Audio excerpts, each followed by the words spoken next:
Welcome students. आज हम लोग पढ़ रहे हैं features of the Swiss constitution का 7th पार्ट।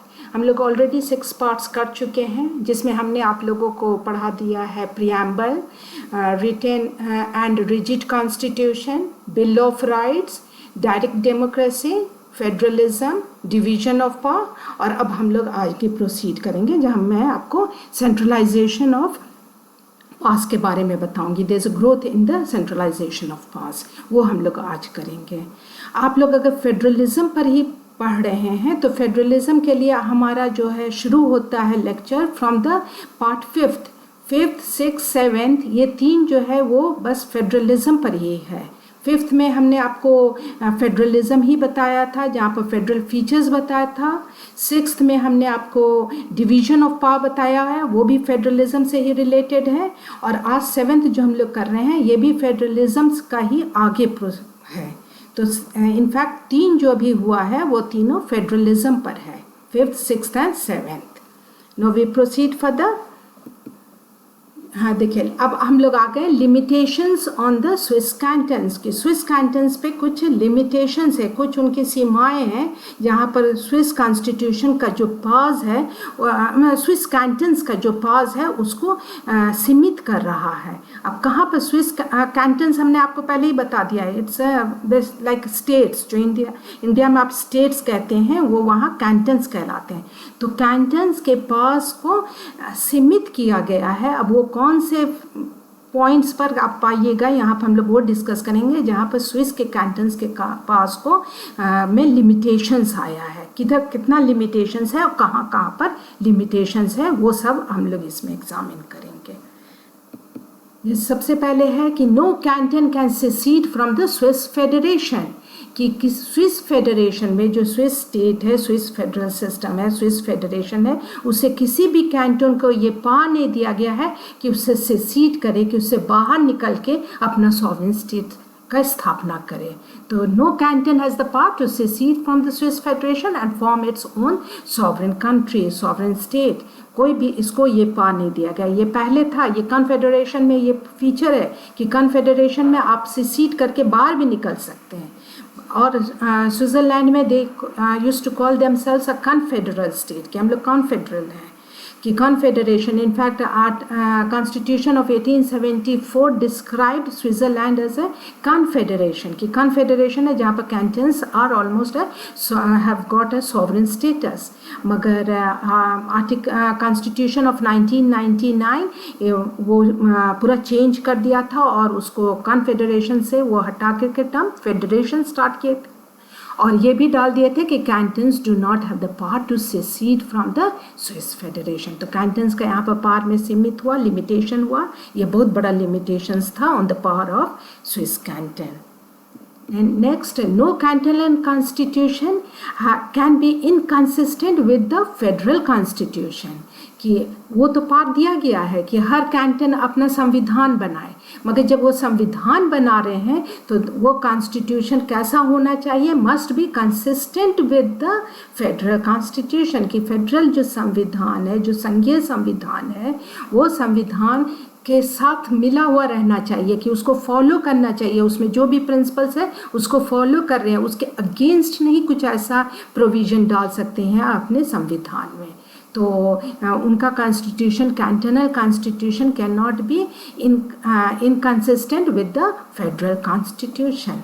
ये भी है कि उनके संविधान बनाने के टाइम में कैंटन्स को ये ध्यान में रखना है कि वो कन्फर करता है विद द फेडरल कॉन्स्टिट्यूशन, कि उसी के जैसा वो है उसी की तरह ये भी अपना संविधान बनाए। Now, the constitution of a canton has to be a republican constitution. वो कैसा constitution बनाएंगे कैंटन्स को, क्या पार, अगर पार है तो वो कैसा, जब वो अपना संविधान बना रहे तो कैसा संविधान बनाएंगे, गणतंत्रात्मक संविधान बनाएंगे, रिपब्लिकन कॉन्स्टिट्यूशन। रिपब्लिकन हमने आपको पहले बता दिया है कि Republican meaning where the head of the state is an elected one, कि वहाँ इलेक्शंस के through head of the state भी बन रहे हैं। कोई हेरिडिटरी हेड नहीं होना चाहिए, उस तरह का नहीं सेटअप होना चाहिए कि जहाँ पर वंशवाद है। तो वंशवाद के अगेंस्ट रिपब्लिकन, गणतंत्र आत्मक संविधान बनाना है, इस तरह का उनका संविधान होना चाहिए। तो इस पर ये भी उनके पर एक सीमा लगाया गया है, एक बाधा है on the Swiss cantons. Then the cantons cannot make alliance with any foreign country, कि किसी भी फॉरेन कंट्री से वो संधि नहीं बना सकते हैं किसी आपस में। तो ये विदेश से वो अपना संधि या कुछ विदेश नीति अपना लागू कर ले किसी भी फॉरेन कंट्री से, ये उनको पार नहीं है कैंटन्स को, they can not make an alliance with any foreign country. तो ये भी कैंटन्स के पास सीमित करता है कैंटन्स का पास। Then the federal court has the power of judicial review over the cantonal laws, कि जो फेडरल जो संघीय न्यायपालिका है उसके पास पावर है जुडिशियल रिव्यू का पास, न्यायिक पुनर्विलोकन का पास है। उसमें वो क्या किसके पर वो करते हैं, वो रिव्यू किसका जुडिशियल रिव्यू किसके लॉज को करते हैं, फेडरल लॉज को नहीं। यहाँ पर वो जब रिव्यू करेंगे तो they review only judicial, they have the power of judicial review over only the cantonal laws. वो कैंटनल के जो लॉज हैं, जो कैंटन कानून बनाए हैं, उस पर वो रिव्यू कर सकते हैं, उस पर वो न्यायिक समीक्षा कर सकते हैं, पुनर्विलोकन कर सकते हैं। और अगर वो पाते हैं कि ये फेडरल लॉ के अगेंस्ट जा रहा है, संघीय कानून के अगेंस्ट जा रहा है या संघीय संविधान के अगेंस्ट जा रहा है, तो उनको वो पार है कि to declare them null and void, कि ये लॉ जो कैंटन्स बनाए हैं, कानून जो कैंटन्स बनाए हैं, वो लागू नहीं हो सकते। तो यहाँ पर फेडरल कोर्ट भी जो है सीमित करता है कैंटनल गवर्नमेंट के पास को। फिर the federal government can send troops to any canton for maintaining law and order. ये फेडरल गवर्नमेंट को पावर है कि वो जो है ट्रूप्स सेना भेज सकता है, फौज भेज सकता है किसी भी कैंटन में कि कानून और व्यवस्था बनाए रखने के लिए। तो ये कैंटनल गवर्नमेंट को के पास, फेडरल गवर्नमेंट के पास ये पावर है। तो can send troops to any canton and no canton can restrict the free passage of armed forces. और जब वो सैन्य फोर्सेस जो हैं, वो सेना जो है वो कैंटन से जा रही है, तो कोई भी कैंटन मना नहीं कर सकता है कि उनके टेरिटरी से नहीं गुजर सकता है ये फोर्सेस। ऐसा किसी के पास, कैंटन के पास ये पावर नहीं है to restrict a free passage of armed forces through its territory, कि उसके टेरिटरी से ये मना नहीं कर सकते हैं कैंटन्स कि मेरे टेरिटरी में आर्म्ड फोर्सेस नहीं एंटर करें, उनके पास ये पावर नहीं है। फिर the federation guarantees the constitution of the cantons. जो कैंटन्स को पावर दिया गया है कि संविधान वो बनाए, मगर वो संविधान को कौन गारंटी करेगा, तो it's guaranteed bye the federation, की वो संघ जो है, संघीय सरकार जो है, जो फेडरल गवर्नमेंट है, वही गारंटी करेगा, फेडरेशन गारंटी करेगा हर कैंटन के संविधान को, तो कि ये सही है। तो इस तरह से वो सारा गारंटीज जो है कैंटनल कॉन्स्टिट्यूशन का are done by the federation. And then lastly you can say article 49 states, उनका जो आर्टिकल 49 ऑफ द कॉन्स्टिट्यूशन है, अनुच्छेद 49, वो क्या कहता है, federal laws take precedence over the cantonal laws, के जो फेडरल लॉ है वो प्रेसिडेंस लेता है कैंटनल लॉ के ऊपर, उनका प्रावधान है कि उसके ऊपर वो फेडरल लॉज ऊपर है, किससे ऊपर है, कैंटनल लॉ से। फेडरल कानून जो है, संघीय कानून कैंटनल कानून से ऊपर है। तो ये सारे फीचर्स हैं इनके में। नाउ वी मूव टू, ये सारे क्या हैं, लिमिटेशंस हैं। लिमिटेशंस किस पर आ रहे हैं, on the powers of the Swiss Canton. Swiss cantons के ऊपर ये सारे सीमाएं हैं, ये सब उन पर रोक हैं, बाधाएं हैं उनके ऊपर, उनके पास के ऊपर, उनके शक्तियों के ऊपर। तो and now we move to the next, that is there is growth in the centralization of powers। अब लेटेस्ट क्या ट्रेंड आप देख रहे हैं कि स्विट्जरलैंड में, कि जो उनके फेडरल सेटअप में, कि वहाँ भी ग्रोथ हो रहा है किसके पास का, केंद्र के पास का। तो केंद्रीकरण जो है वहाँ पर भी बढ़ावा हो रहा है, उसमें विकास की बढ़ोतरी हो रही है इन स्विट्जरलैंड। स्विट्जरलैंड में this is the latest trend, ये अभी देखा जा रहा है। ये क्या है? This is an universal phenomena. ये पूरे विश्व में देखा जा रहा है, ये सार्वभौमिक घटना है। ये नहीं कि बस ये स्विट्ज़रलैंड के लिए, जहाँ भी आप देख रहे हैं कि जहाँ भी फेडरल सिस्टम है वहाँ पर हम लोग अल्टीमेटली पाते हैं कि there is a growth in the powers of the federal government, of the central government, की सेंट्रल केंद्र के पास में की शक्तियाँ बढ़ रही हैं। आप इंडिया का भी एग्जाम्पल लीजिए तो इंडिया में अगर आप दोनों को कंपेयर करते हैं, सेंट्रल गवर्नमेंट और स्टेट गवर्नमेंट, तो किसके पास पावर्स ज़्यादा? ऑफ कोर्स सेंट्रल गवर्नमेंट के पास ज़्यादा। तो यही ट्रेंड हर जगह देखा जा रहा है, whether it's India, America, Australia, Canada, कहीं भी आप देखिएगा, this is the latest trend that there is the growth in the powers of the federal government, central government, उनका पावर्स में बढ़ोतरी हुआ है। और ये स्विट्ज़रलैंड के लिए भी ट्रू है। स्विट्ज़रलैंड में भी powers of the central government बढ़ा है, फेडरल गवर्नमेंट का पावर्स में बढ़ोतरी हुई है। नेक्स्ट है there is a rise of social welfare administrative state. ये भी एक ट्रेंड है कि आजकल क्या है, सामाजिक कल्याण प्रशासनिक राज्य का उदय हुआ है। और इसमें फिर किसका पास में कौन कर पाएगा ये सारे काम, सोशल वेलफेयर काम, ये जो सामाजिक और कल्याण की व्यवस्था का स्थापना करना, उसके लिए कार्य करना कौन कर सकता है? तो again it's done by the federal government, वो सेंट्रल गवर्नमेंट को ही इसमें पास होता है।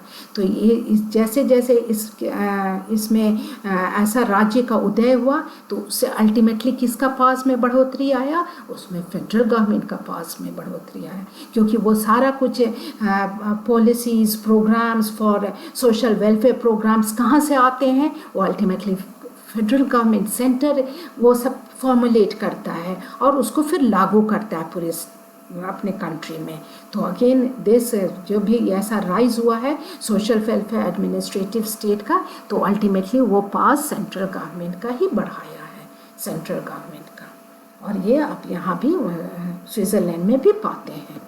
देन द 2 वर्ल्ड वॉर्स, ये 2 विश्व युद्ध जो हुए हैं, the 2 world Wars and such emergency situations have strengthened the hands of the federal government, because it becomes the responsibility of the federal government to preserve, protect and defend national unity and integrity. जब भी कुछ ऐसा situation आता है जहाँ पर कि emergency situation आया, या ये जो 2 विश्व युद्ध हुए, ऐसा वर्ल्ड वॉर्स हुआ, तो अल्टीमेटली ऐसा इमरजेंसी सिचुएशन में अल्टीमेटली किसका हैंड स्ट्रेंथन होगा? वहाँ पर स्टेट्स का पास नहीं स्ट्रेंथन होगा, वहाँ पर किसका पास स्ट्रेंथन होता है? It strengthens the hands of the federal government, क्योंकि वही सारा पॉलिसीज़ बनाएंगे और उनका ही काम है कि डिफेंड करना, प्रोटेक्ट करना the national unity and integrity of the nation. तो यहाँ पर जो आपने पहले ही मैप में जो देख रहे हैं, तो ये Switzerland is placed in the Europe, और यूरोप में 2 वर्ल्ड वॉर हो रहा था उन्हीं के आसपास।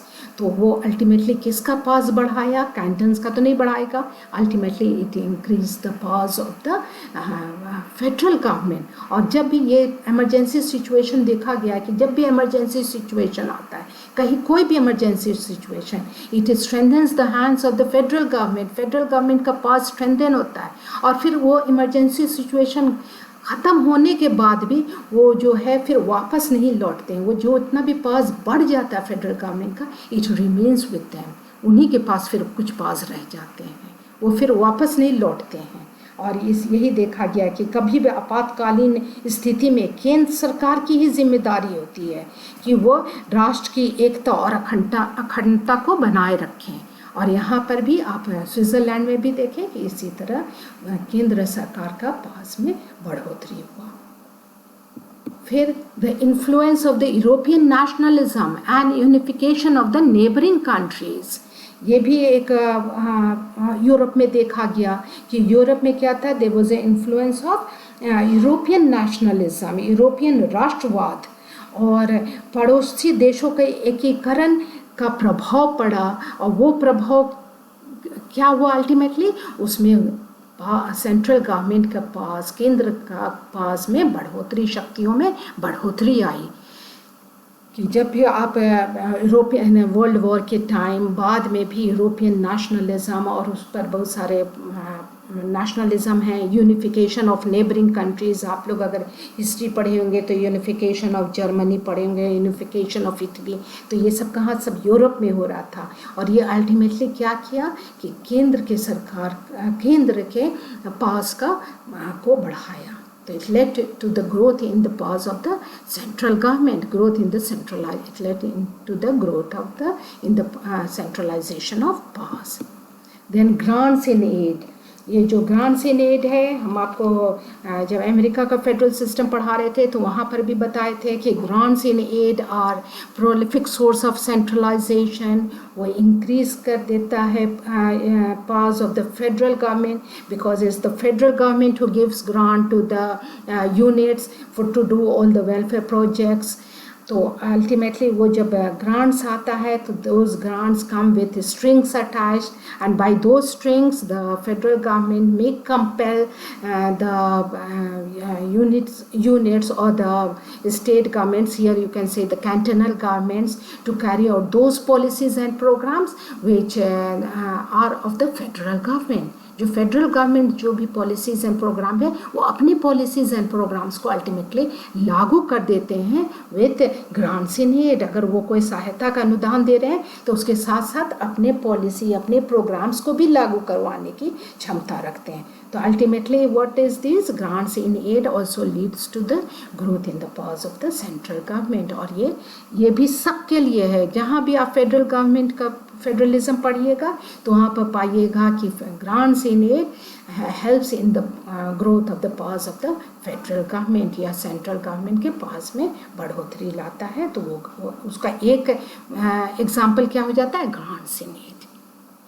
और ये आप अमेरिका में भी पाए थे, ये ग्रांट्स इन एड माने सहायता के अनुदान, ये आप स्विट्ज़रलैंड में भी पाते हैं कि इसके through they lead into the increase in the powers of the central government. Then the power of judicial review, न्यायिक पुनर्विलोकन का ये पावर्स ऑफ जुडिशियल रिव्यू, ये आप पाते हैं स्विट्ज़रलैंड में भी है, अमेरिका में भी है, इंडिया में भी है। तो अल्टीमेटली ये किसको, और स्विट्ज़रलैंड में तो ये बहुत ज़्यादा है क्योंकि ये जो जुडिशियल रिव्यू का पावर्स है वो federal judiciary exercises this power of judicial review only on cantonal laws, कि कैंटनल लॉज को ही वो एग्जामिन करते हैं, कैंटनल के कानून को ही वो एग्जामिन करेंगे और देखेंगे कि it does not go against the federal laws और द फेडरल कॉन्स्टिट्यूशन, कि उसके अगेंस्ट तो नहीं जा रहा है। अगर ऐसा पाते हैं तो उसको they can declare them null and void, कि they can declare them ultra vires, कि ये लागू नहीं होगा। तो ये अल्टीमेटली ये भी power, this power also leads to increase in the powers of the federal government or in centralization of power. Then the primacy of the federal laws over the cantonal laws, कि federal laws को primacy दिया गया है कैंटनल के कानून पर, संघीय कानून की प्रधानता है, कि उसकी प्रधानता है, कि वो ज़्यादा प्रधान है federal laws than the cantonal laws, के उसको प्राइमेसी दिया गया है ऑफ द फेडरल लॉज, कि फेडरल लॉज को ज़्यादा ऊपर रखा गया देन द कैंटनल लॉज। अगर दोनों लॉज बना रहे और दोनों लॉज कन्फ्लिक्ट हो रहा है तो कौन का लॉज ही लागू होगा, फेडरल लॉज का लागू होगा। Cantonal laws will be declare null and void. तो इसका भी प्रावधान है कि फेडरल लॉज को प्रधानता दिया गया है, फेडरल कानून को किसके ऊपर, कैंटनल कानून के ऊपर।